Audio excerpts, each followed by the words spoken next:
It was April Fool's Day on April 1st, where a student hung a yellow piece of cord that was in the shape of a noose up on a tree on the student center. According to the student, he didn't understand the historical baggage, if you want to say, and what that meant as a symbol historically in the South, but to Black people all across this nation and the world. The noose as a historical symbol represents lynching, and particularly the lynching of Black people.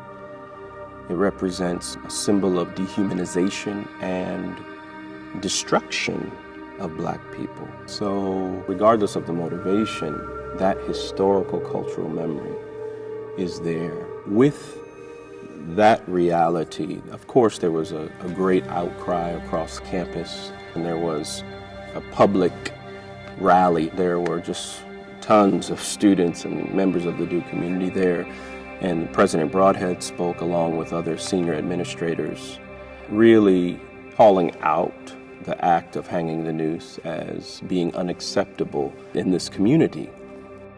It was interesting that it was on April Fool's Day, but it was also the High Holy Week leading into Good Friday, where we remember the death of Jesus on his own lynching tree.